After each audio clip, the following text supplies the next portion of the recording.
好，来，乡亲啊，继续来看，前立委黄国昌搁来指控到行政院的副院长郑文灿，当时咧做桃园市长的时阵，改编38253坪的特定的农业区，以图利民进党的金主，也就是日以纺织的董事长曾乾良，讲这个薄利，也就是短时间内所抽到的钱，至少超过10亿。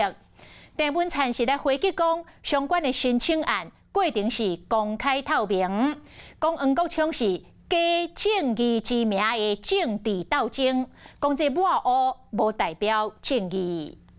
时政已经7年半，民进党别再摆烂！民进党别再摆烂！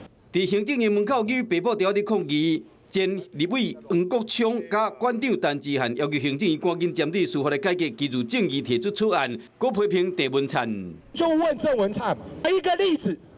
在你解编特定农业区里面，有一整块土地，38000多坪，这么大比例，全部刚好在你解编完成之前，被你们民进党的金主买走了。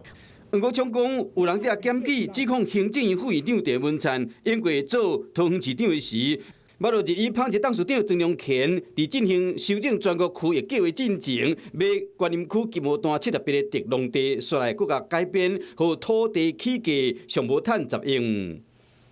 黄国昌当然是想要围魏救赵，但是抹黑不能够取代事实。那黄国昌也不垄断所有的正义，在没有任何的事实依据底下任意指控。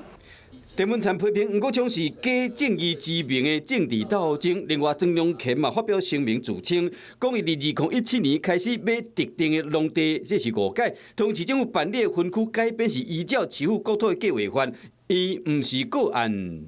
不要回避问题，讲一句说这是抹黑，就想要轻轻带过。人民都有眼睛。那事实上，有些个案会过，有些个案不会过。 我想这个内政部的网站都有记录，我觉得这样子的这个乌贼大战，对民主政治没有帮助。双方是你来我往，观众是看甲雾煞煞。Hello， 我是林仙怡，想要抢先掌握最及时的新闻资讯吗？赶快订阅、按赞、开启小铃铛，锁定华视新闻 YouTube 频道。